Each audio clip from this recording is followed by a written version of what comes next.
Recording 2. The tape. That's what I'm here to document tonight. I've been thinking about the fragment from the last session. It is not just, and I need to understand what precedes it and what follows it. The tape is on the desk. The player is cued to the beginning. My objective tonight is to get through as much of the audio as the tape contains and transcribe anything I can extract from the static. I want to note one change from the last recording before I begin. The ledger is still on the desk. I haven't moved it, and I don't believe anyone else has been in this room. But when I sat down tonight and opened to page 43, the notation in the right column, the one that was struck through, the one I thought I could almost read at the end of the last session, is fully struck out again, darker than before. Whatever I thought I was beginning to see beneath the strike through is gone. I'm documenting that and moving on. The tape is the work tonight, from the beginning, static. This is consistent with what I heard last session.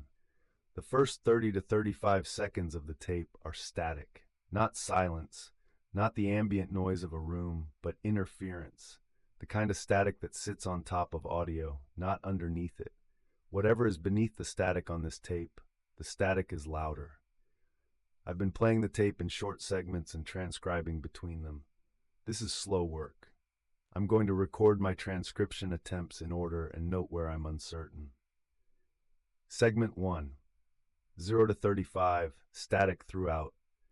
No recoverable audio. I'll note that the static has a texture. It isn't uniform white noise. There are variations in the frequency that might be consistent with overlaid audio that has been heavily degraded, or might be consistent with a tape that was recorded in a room with significant ambient noise. I can't determine which. What I can say about the static is that it behaves differently in different sections. In the first 10 seconds, it's consistent, same frequency, same density. Between 10 and 20 seconds, there's a quality I can only describe as directional.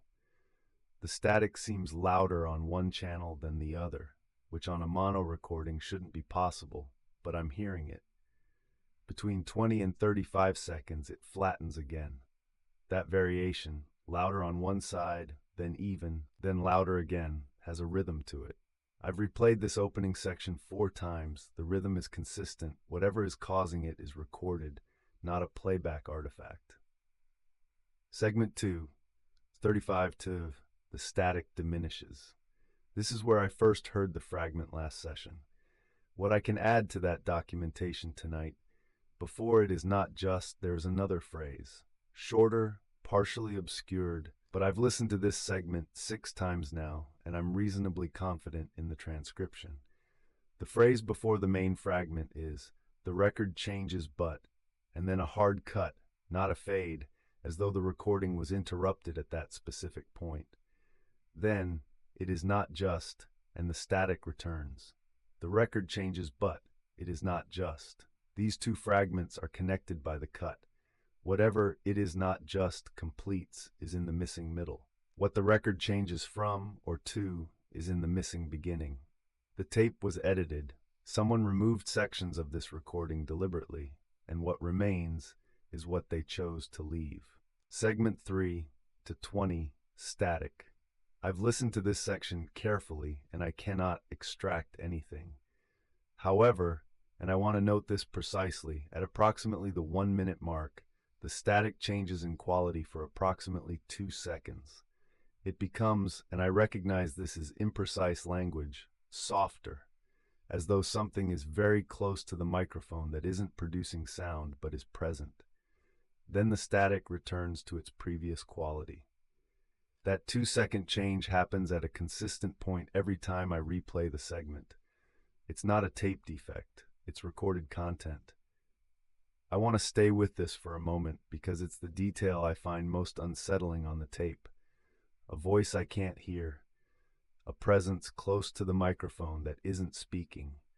Someone stood at the recording device and didn't speak, and that silence was preserved.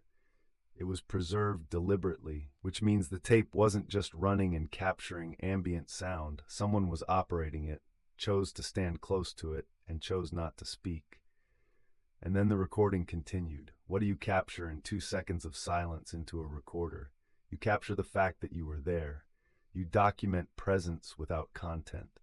That's not an accident.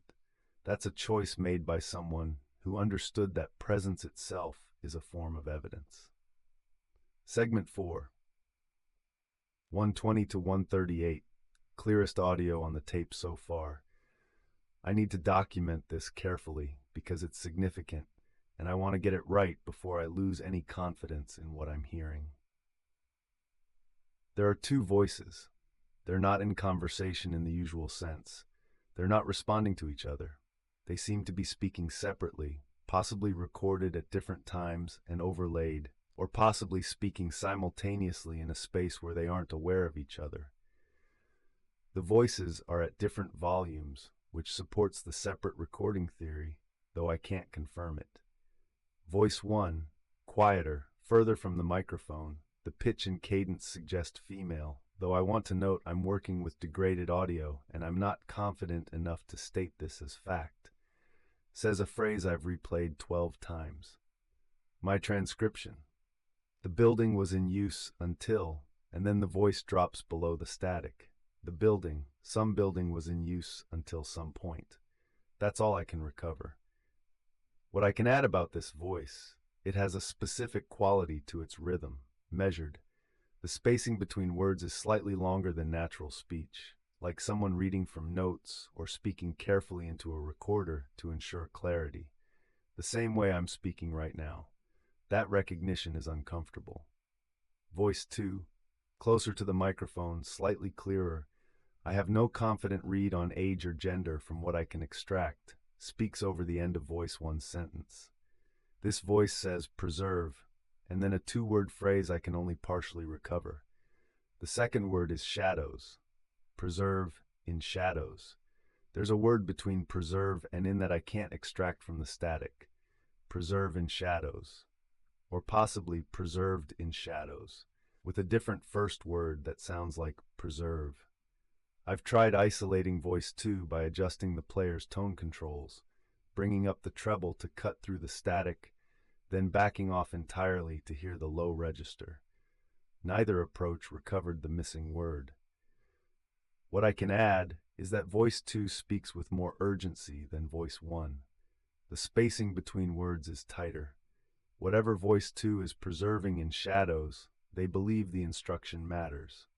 Segment 5, 138 to 210. The static deepens again.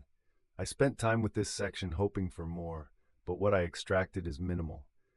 There's a sound at approximately 155 that is distinct from the static, lower, rhythmic. 3 beats, evenly spaced, then nothing. It sounds like tap, not mechanical, like knuckles on wood. Segment 6, 210 to 231. This is the last recoverable audio on the tape before it runs to end. One voice, clearer than anything else on the recording, as though the speaker moved closer to the microphone or the static cleared momentarily. The phrase is in shadows, find, and a word I can only partially catch. Find the path. Possibly. Find the path or find a path. The article is unclear, which matters because the path implies a specific known route, and a path implies a general directive.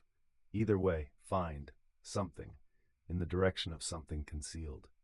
The tape runs to static after 231 and doesn't recover. I want to think through what I have. The record changes, but followed by it is not just. The building was in use until preserve in shadows. Find path. 4 fragments. The tape was edited to remove context around each of them. What remains is either what the editor considered safe to leave, or what they considered important enough to preserve, or both. The editing itself is information. Whoever cut this tape made specific choices. They removed beginnings and endings, but left middles. They kept phrases that are incomplete without their context. That's not how you'd edit a tape if you wanted to destroy information. You'd erase the whole thing. This editing was designed to leave just enough to communicate something without stating it directly, enough to confirm that the investigation is real without providing a map. These fragments are meant to be found, Not by anyone, by someone who was already looking. Someone who would sit with a degraded cassette tape and play it in segments and transcribe what they could extract. Someone like me. The building reference. The ledger I examined last session contains records spanning what I estimated as several decades. A building associated with this material, with these investigators, with these records, was apparently in use for a defined period. Past tense. Was in use until. It isn't in use now, or wasn't when this recording was made, which implies there's a physical location attached to whatever this archive represents, a place that has been active and is no longer active, or was known by the person speaking to no longer be active. 47 Marginal Road. The photograph is a photograph of a building. The number on the key corresponds to the address. The address on the photograph's back connects a key to a specific location. And this tape references a building without naming it, in a context that is clearly connected to the same archive that contains the ledger, the photograph, and the note. I'm being directed somewhere. I don't know by whom or whether the direction is helpful or a trap. The note said stop looking.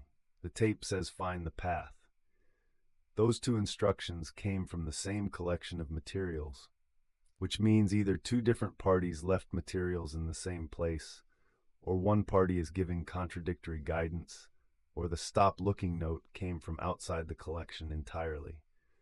I can't determine which yet.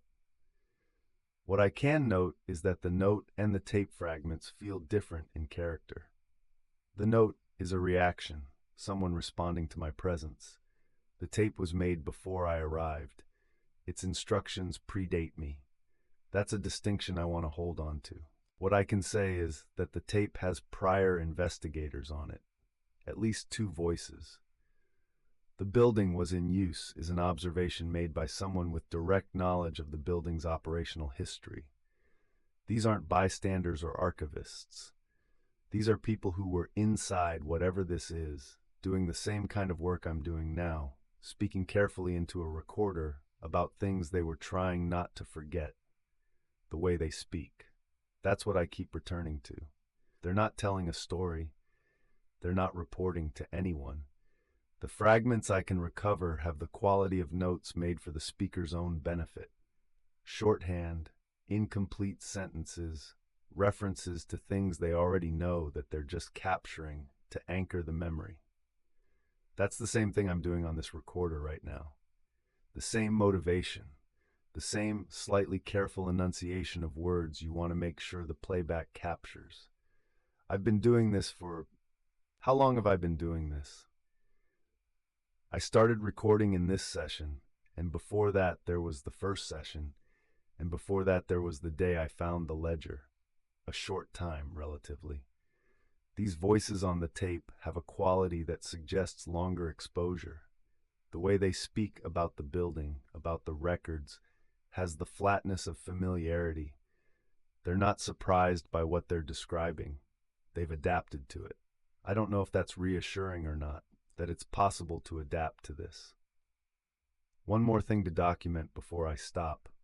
I've had the photograph on the desk beside me this whole session. I placed it there when I sat down so I could glance at it while working with the tape, keeping multiple items in view simultaneously. I want to record an observation about the photograph that I didn't make in the last session because I wasn't looking for it, the surface of the photograph. On first examination, in the last session, I described it as a standard print, black and white, slightly glossy, consistent texture across the surface. Tonight, under the desk lamp at a lower angle, the surface looks different. There's a mark on the photograph that isn't part of the image. Not a smudge. Smudges are random. This is a shape.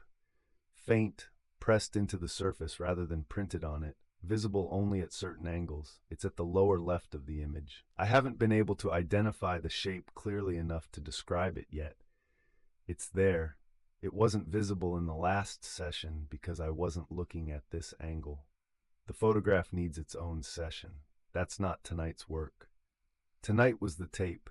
I have 2 voices, 4 fragments, 1 edited recording, and a building that was in use until some point that I can't yet determine, and something faint on the surface of a photograph that I'm going to look at very carefully next time.